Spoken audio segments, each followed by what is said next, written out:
Sebelum engkau menyebut dirimu manusia, sebelum dunia mengenal namamu, bahkan sebelum tubuhmu terbentuk dari darah dan daging, ada satu perjalanan panjang yang tidak banyak diingat oleh siapapun, yaitu perjalanan jiwa atau ruh atau juga atman dalam banyak ajaran tua, mulai dari Sangkan Paraning Dumadi di Tanah Jawa, hingga kitab-kitab suci besar agama di dunia. Kehidupan manusia tidak pernah dimulai pada hari kelahiran. Kelahiran hanyalah pintu yang terlihat, sementara permulaannya jauh lebih dalam di tempat yang tidak memiliki bentuk, waktu, ataupun batas ruang. Tempat itu sering disebut sebagai alam asal, alam ruh, sunyaruri atau void of creation, alam hening tanpa warna, tanpa suara, dan tanpa arah. Di sana engkau bukanlah tubuh, bukan nama, bukan pula identitas. Engkau adalah sebentuk cahaya kesadaran yang sangat murni. Engkau tidak memiliki rasa takut karena tidak ada yang terpisah darimu. Engkau tidak memiliki keinginan karena semua telah sempurna. Di alam ini setiap jiwa berada dalam keadaan tunggal, menyatu dengan sumber segalanya. Ia yang disebut sebagai Hyang Suksma, atau Tuhan, atau Allah, atau Gusti, atau juga Sang Maha Tunggal. Namun kesempurnaan itu bukan berarti tanpa tujuan, karena Sang Pencipta menciptakan setiap jiwa bukan hanya untuk hidup dalam ketenangan abadi, tetapi untuk belajar, mengalami, dan kembali dengan membawa kesadaran yang lebih luas. Maka ditetapkanlah satu perjalanan suci, bahwa setiap jiwa harus turun mengarungi berbagai dimensi, hingga akhirnya mencapai alam manusia, yaitu tempat pelajaran terdalam dimulai. Pada tahap awal perjalananmu, engkau masih sadar siapa dirimu. Engkau mengetahui bahwa engkau adalah bagian dari Yang Maha Kuasa. Engkau melihat ribuan lintasan kehidupan yang mungkin engkau jalani. Engkau bahkan ikut memilih pelajaran yang akan membentuk perkembangan jiwamu, seperti memilih siapa orang tuamu nanti, di mana engkau dilahirkan, kesulitan apa yang akan menjadi ujianmu, siapa yang akan menguatkanmu, dan siapa pula yang akan menggoreskan luka untuk nantinya membuatmu bertumbuh. Sebelum turun lebih jauh, engkau mengucap janji yang disebut Mitsak Palilah atau Perjanjian Qadim, dan mengucap bahwa aku akan kembali mengenalmu meski aku akan lupa dalam perjalananku nanti. Engkau tahu bahwa memasuki alam fisik berarti melupakan asalmu. Namun engkau juga tahu bahwa pelupaan adalah bagian dari permainan ilahi, karena hanya dengan lupa manusia akan mencari, dan hanya dengan mencari manusia bisa menemukan kembali keilahian di dalam dirinya. Setelah perjanjian itu disaksikan oleh para malaikat dan penjaga alam ruh, perjalananmu pun berlanjut. Engkau mulai turun melewati lapisan-lapisan semesta spiritual yang lebih padat, dari alam kesadaran murni menuju alam bentuk, hingga ke alam energi kehidupan. Pada tahap ini, ruh atau jiwa masih seperti cahaya yang bebas bergerak. Belum terikat apapun, belum mengenal rasa takut, belum mengenal rasa sakit. Dan di satu titik yang telah ditentukan dalam garis takdirmu, saat dua insan di bumi menyatu dalam kasih atau nafsu, disitulah gerbang menuju dunia fisik terbuka untukmu. Saat sebuah sel kehidupan tercipta di rahim seorang perempuan yang terpilih menjadi ibumu, engkau mendekat, engkau menyaksikan dari luar tubuh itu, sembari berkata dalam bahasa yang hanya dipahami oleh jiwa, "Inilah pintu masukku, inilah jalan kembali menuju pelajaran yang harus kuselesaikan." Tetapi meski engkau telah siap, engkau masih berada di ambang. Engkau menyaksikan bagaimana dunia manusia bergerak. Engkau melihat kemungkinan suka dan derita yang menantimu. Engkau mulai merasakan getaran tubuh masa depanmu. Dan engkau mengucapkan salam terakhir kepada para jiwa lain yang mungkin pernah bersamamu dalam berbagai kisah tak bertubuh. Saat itulah perjalananmu benar-benar dimulai. Bukan lagi sebagai cahaya yang bebas, melainkan sebagai jiwa yang bersiap menempati wadah bernama tubuh. Gerbang menuju rahim mulai terbuka, dan engkau melangkah masuk meninggalkan ruang tak terbatas untuk memasuki ruang yang sempit, gelap, dan penuh misteri. Setelah meninggalkan alam kosong yang sunyi dan tak bernama, jiwa memasuki ranah kesadaran yang lebih dekat dengan ciptaan, sebuah alam yang dalam beberapa ajaran disebut sebagai Lauh Mahfudz atau alam arwah atau alam bibit Sangkan Paraning Dumadi. Disinilah rahasia asal-usul kehidupan manusia mulai digoreskan, tersimpan sebagai potensi yang kelak akan tumbuh bersama jasad. Jiwa mengenal dirinya sebagai cahaya yang sadar, namun belum memiliki bentuk tubuh. Ia belum mengenal rasa lapar, rasa takut, sedih, rindu, atau cinta, seperti yang akan dialaminya di dunia kelak. Segala sesuatu terasa murni, tanpa celah kekurangan sedikit pun. Dalam hadis diceritakan bahwa seluruh arwah manusia diciptakan dalam satu kelompok besar di hadapan Tuhan. Lalu dia bertanya, "Bukankah aku ini Tuhanmu?" Serempak seluruh jiwa menjawab, "Benar, kami bersaksi." Momen ini dikenal sebagai mitsak atau perjanjian agung, sebuah kesaksian suci bahwa jiwa berasal darinya dan kelak akan kembali kepadanya. Kesaksian ini tidak sekadar ucapan, tetapi menjadi inti kesadaran terdalam manusia yang kelak berbisik dalam setiap kegelisahan dan pencarian spiritual bahwa aku pernah mengenal sumberku.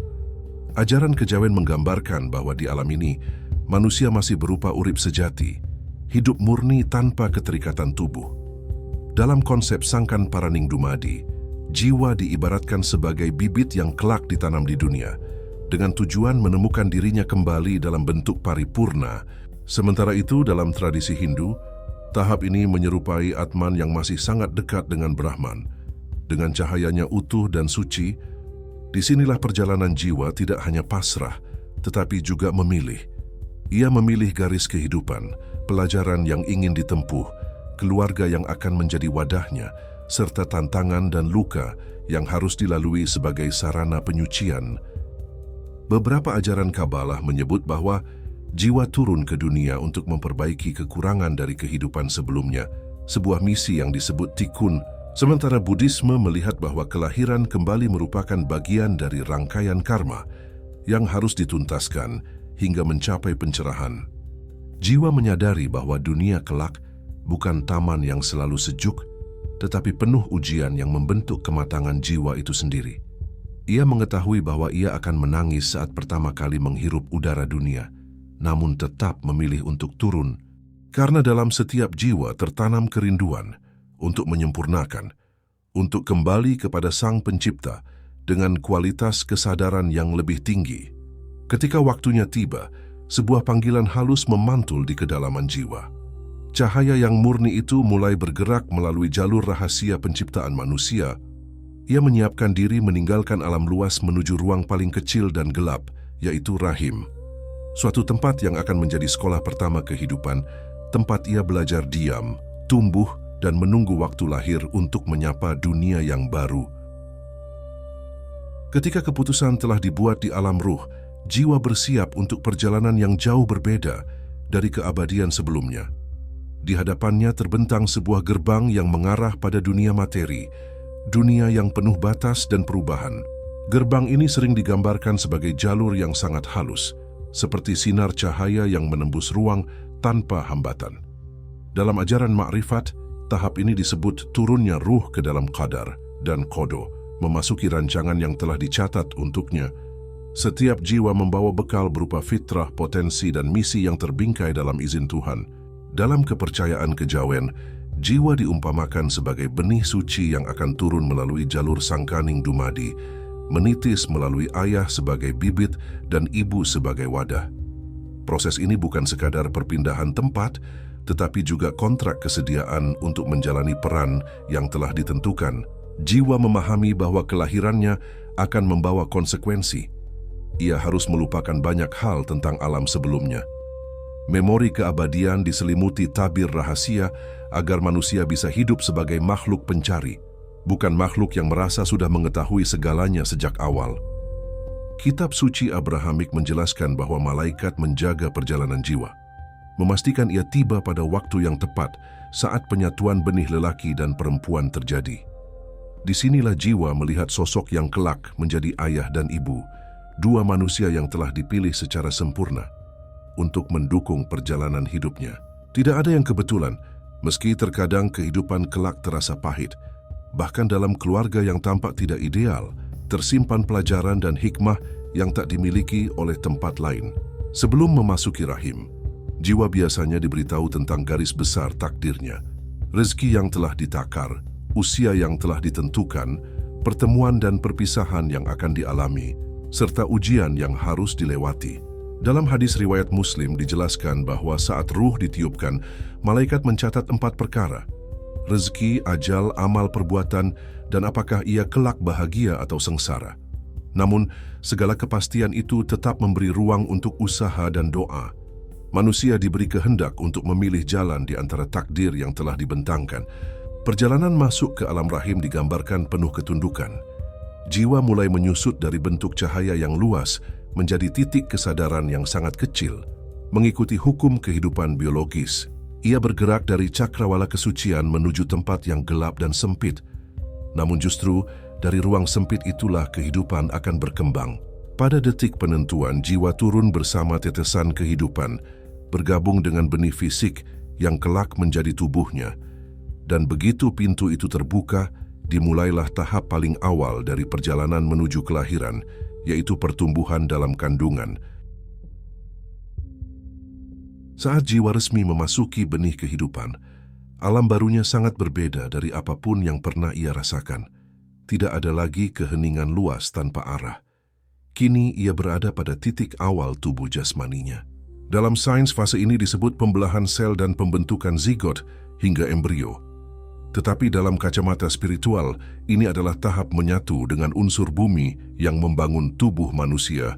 Dalam serat sangkan Paraning Dumadi, inilah fase tanah pertama atau wadah awal, yaitu tempat jiwa mulai meminjam materi dari unsur darah ibu. Tubuh yang akan ditinggali mulai terbentuk seperti sebuah rumah yang dibangun dari batu bata kesabaran. Setiap sel adalah rumah kecil yang menaungi percikan cahaya ilahi. Ini bukan sekadar proses biologis, ini adalah ritual penciptaan yang berlangsung dalam senyap. Pada minggu pertama dan kedua, jiwa belum terikat sepenuhnya. Ia mengikuti proses pembentukan sembari tetap memiliki koneksi erat dengan alam sebelum kelahiran. Bentuk jasad masih sangat kecil, bahkan belum terlihat seperti manusia. Namun inti dari blueprint kehidupan, atau gen yang membawa warisan nenek moyang, mulai aktif bekerja. Disinilah ketetapan Tuhan dan pengetahuan alam bertemu dalam harmoni yang indah. Ketika memasuki minggu ketiga, jantung pertama kali mulai berdenyut. Denyut itu bukan hanya tanda tubuh hidup, tetapi juga irama awal yang menghubungkan jiwa dan fisik. Dalam banyak tradisi mistik, jantung dianggap sebagai kursi jiwa. Maka, ketika jantung lahir dalam gelapnya rahim, jiwa pun mulai merasakan getaran baru, keterbatasan tubuh. Pada minggu keempat, bentuk dasar otak mulai terlihat. Jaringan saraf mulai menyebar seperti bintang-bintang yang membangun langitnya sendiri. Jiwa mulai belajar tentang gerak tak kasat mata yang berasal dari energi kehidupan. Ia bergembira, meski belum bisa mengekspresikannya dalam bentuk yang dapat dirasakan manusia di luar. Pada tahap ini pula, menurut sebagian ulama, para malaikat mulai mendampingi lebih dekat, mencatat proses awal penciptaan dengan penuh kehati-hatian. Mereka memuji Sang Pencipta yang membentuk manusia dari setetes air hina menjadi makhluk yang kelak mampu mengenalnya. Jiwa mulai mempelajari hal baru yang sebelumnya tidak ada di alam ruh, yaitu tentang ketergantungan. Di sini ia menyadari bahwa masa depan tubuhnya sangat bergantung pada kesehatan, kasih sayang, dan kondisi emosional ibunya. Setiap getaran hati sang ibu, seperti rasa cemas, sedih, dan bahagia, mulai menjadi warna yang mempengaruhi ruang pertumbuhan jiwa. Dan di tengah kegelapan itu, jiwa mendapatkan firasat bahwa aku akan belajar tentang rasa sakit, rasa nyaman, rasa takut, serta rasa ingin tahu. Semua itu akan menjadi bagian dari perjalanan barunya.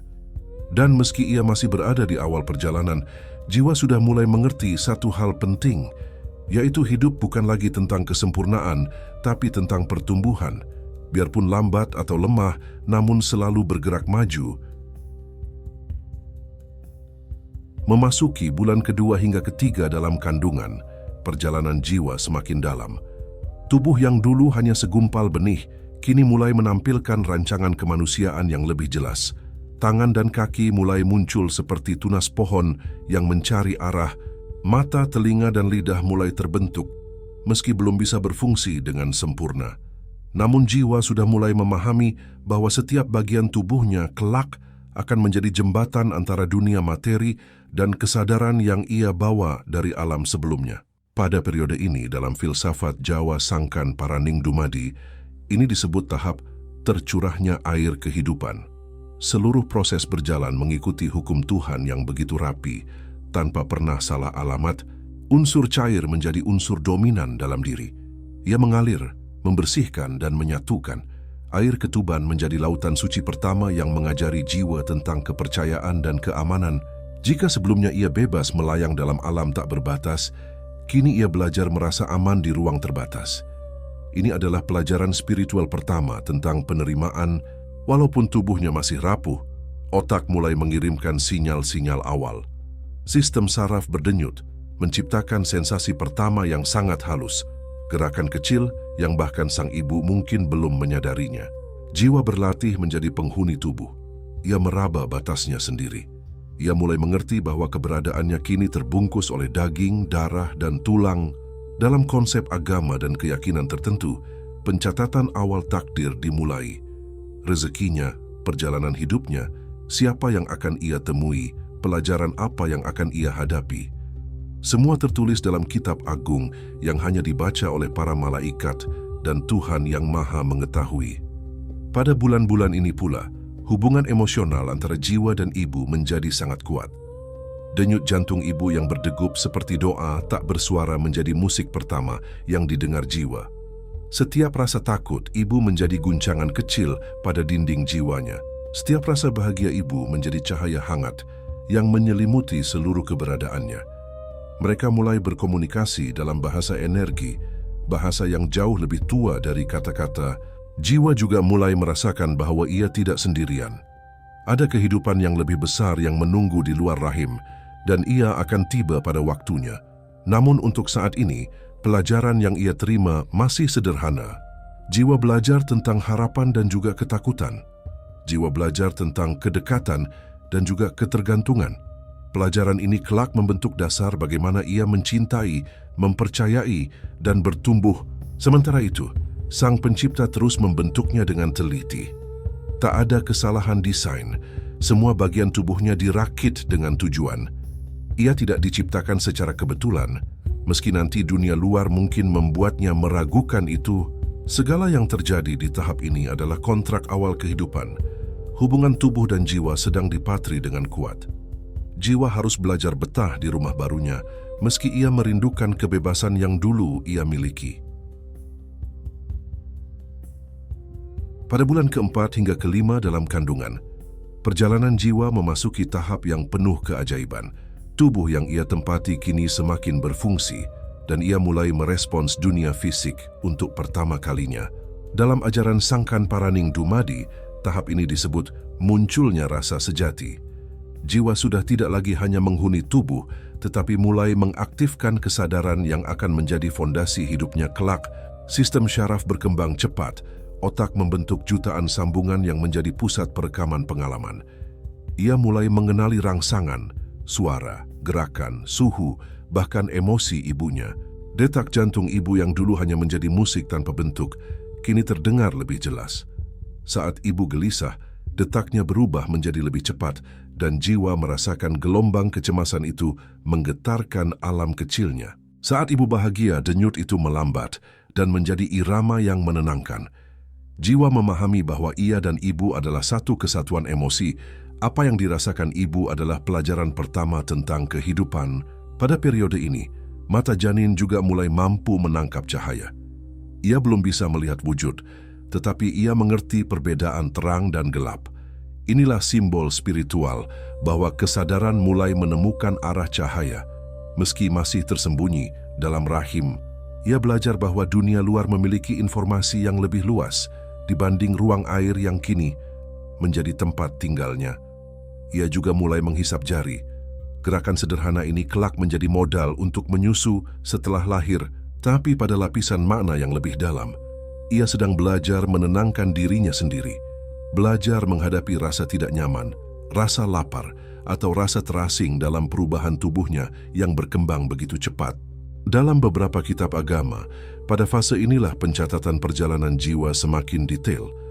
Malaikat mencatat apa yang akan menjadi perjalanan hidupnya, akhlak, ujian, pertemuan, rezeki, dan batas waktunya di dunia. Jiwa tidak mengetahui semua itu secara sadar, tapi ia mulai merasakan adanya arah takdir yang memanggilnya. Bonding dengan ibu semakin kuat.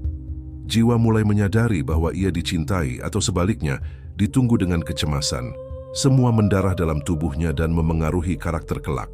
Karena itu, banyak ajaran spiritual mengingatkan bahwa kondisi batin ibu adalah kondisi batin anak yang sedang dibentuk. Meski tubuhnya belum sempurna, jiwa mulai memahami bahwa keberadaannya kini memiliki batas. Ia belajar bahwa ia adalah makhluk yang rapuh namun berharga.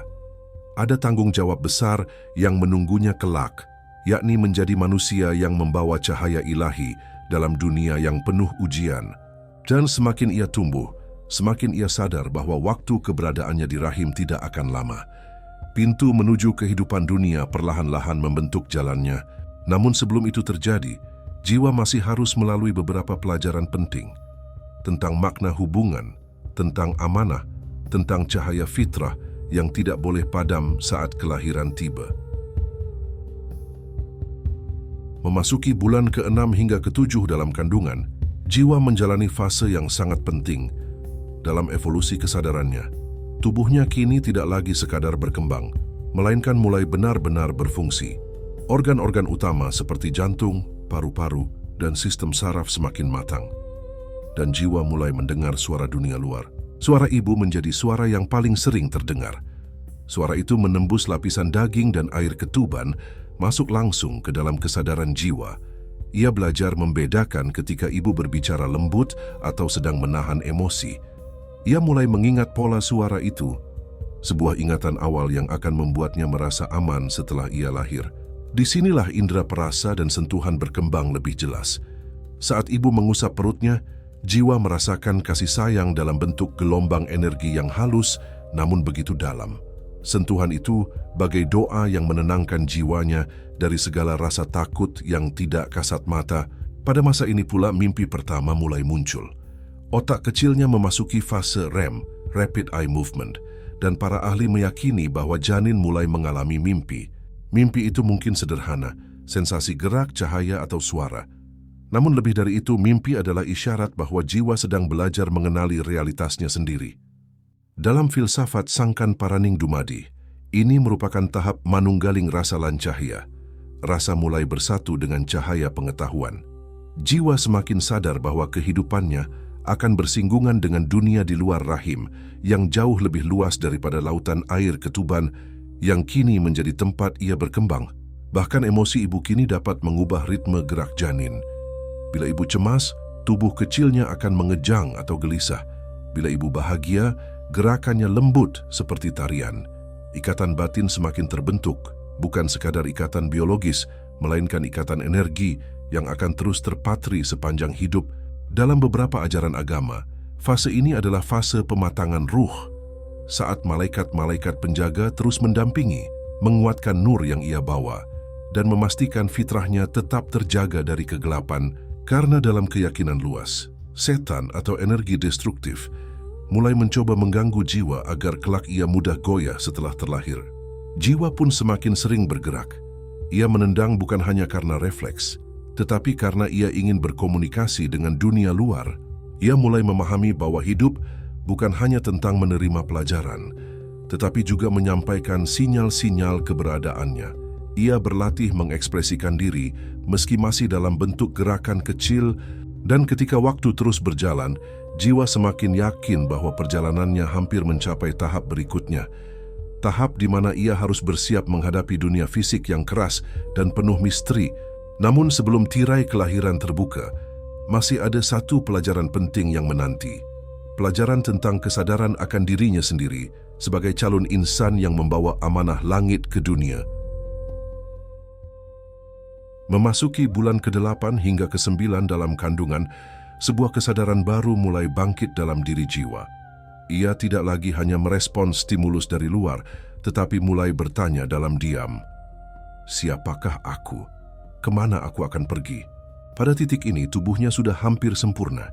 Mata dapat merespons cahaya, telinga menerima suara secara lebih jelas.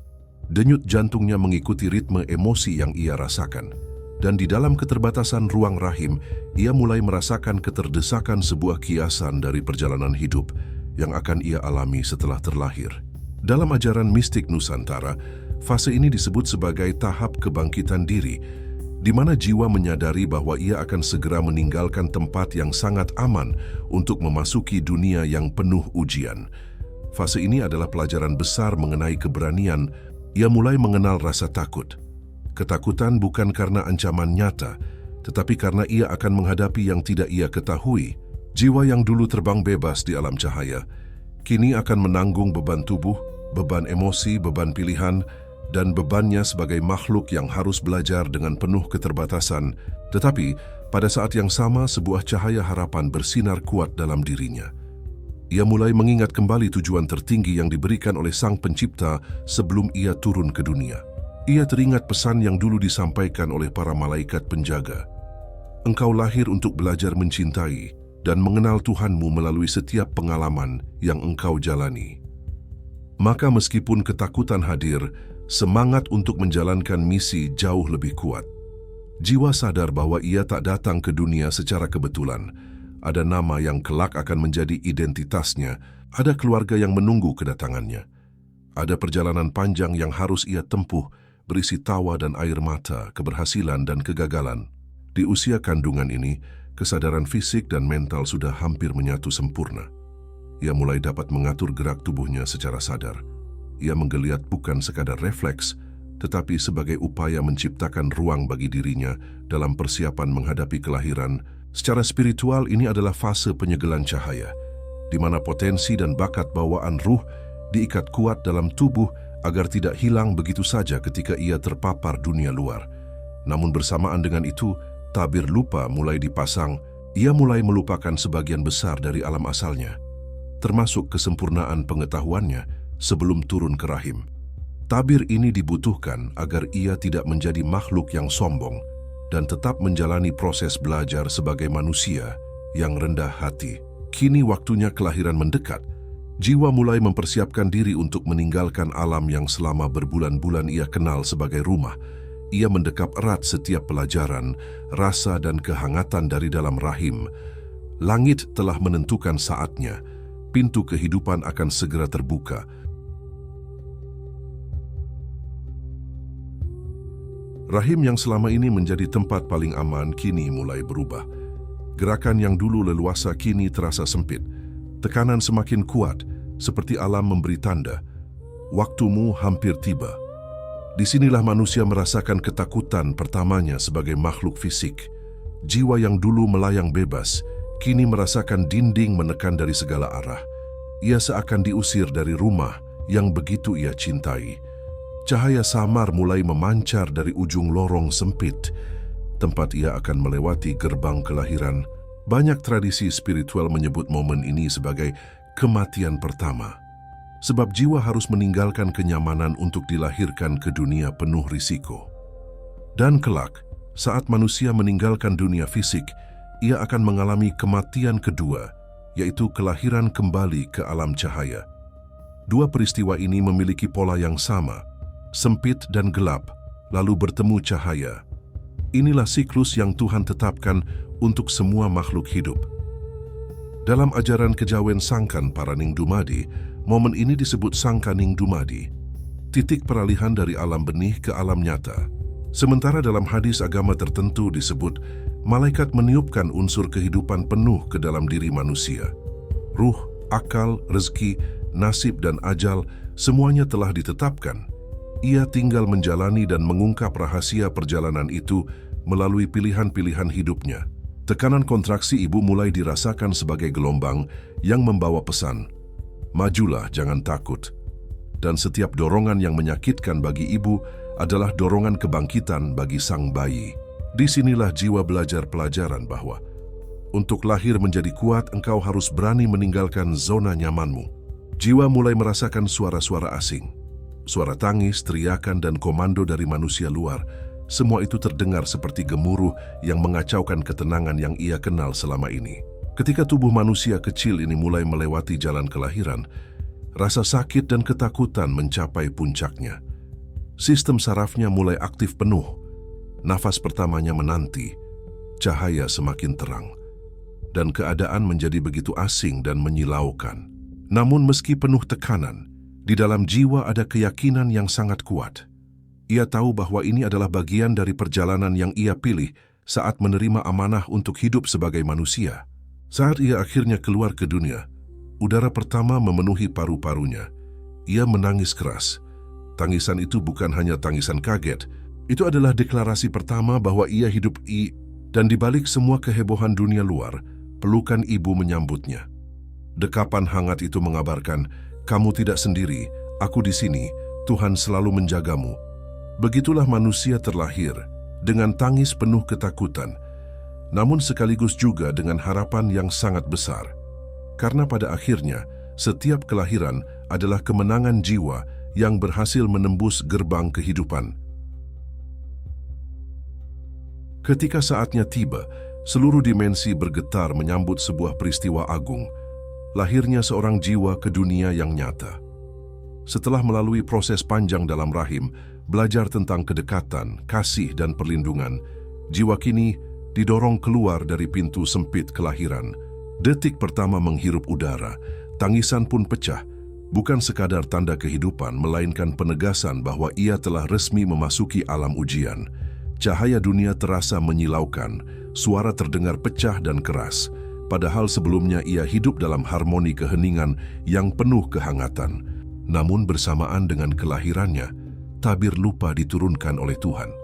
Semua memori luhur tentang alam azali, tentang perjanjian suci saat ia bersaksi, "Ya, aku bersaksi bahwa Engkau adalah Tuhanku," tentang tugas yang disepakati sebelum turun ke rahim, semuanya tersembunyi rapat di sudut terdalam jiwa. Karena bila ia ingat semuanya sejak awal, maka perjalanan hidup tak lagi menjadi proses pencarian yang sesungguhnya. Lupa adalah bagian dari rencana besar agar manusia dapat memilih, kembali ke cahaya atau terjebak dalam kegelapan dunia. Dalam berbagai ajaran disebutkan, setiap manusia lahir membawa amanah. Ada yang lahir untuk menyembuhkan, ada yang lahir untuk memimpin, ada yang lahir untuk belajar sabar, ada yang lahir untuk menebus kesalahan masa lalu, dan ada yang lahir untuk menanam kebaikan yang kelak menjadi mercusuar bagi generasi berikutnya. Tidak ada satu pun yang hadir ke dunia ini tanpa tujuan. Bahkan seorang bayi yang hidup hanya sebentar pun membawa pesan besar bagi hati yang pernah mencintainya. Di pundak bayi yang tampak lemah itu tersimpan kekuatan luas tak terukur, kekuatan pengalaman banyak kehidupan, hikmah dari rasa sakit yang pernah dilewati, dan cahaya ilahi yang senantiasa membimbing langkahnya. Lalu sang bayi tumbuh, belajar mengenal keluarga, lingkungan, dan dunia yang penuh misteri. Gelak tawa pertama adalah sisa cahaya dari surga. Kepolosan adalah bukti bahwa jiwa masih murni mendekati asalnya. Namun seiring perjalanan nanti, godaan dunia bisa menutup cahaya itu sedikit demi sedikit. Ia mungkin tersesat, terjatuh, patah hati, kehilangan arah. Tapi setiap rasa sakit akan menjadi jalan kembali pada Tuhan. Setiap kegagalan adalah tanda untuk mengingat lagi siapa dirinya. Karena inti dari seluruh perjalanan sebelum lahir hanyalah untuk satu hal, agar manusia sadar dan kembali pada sumbernya dengan pengertian yang lebih dalam daripada sebelumnya. Dan pada akhirnya, kelahiran bukanlah akhir kisah, melainkan gerbang awal dari perjalanan besar sang jiwa di bumi. Dari kekosongan abadi, ia bergerak menuju kehidupan. Dari rahim ibu, ia melangkah ke dunia luas penuh ujian. Semua dimulai dari satu tarikan napas pertama, yang kelak akan berakhir dengan tarikan napas terakhir saat jiwa kembali pulang membawa seluruh pelajaran hidupnya.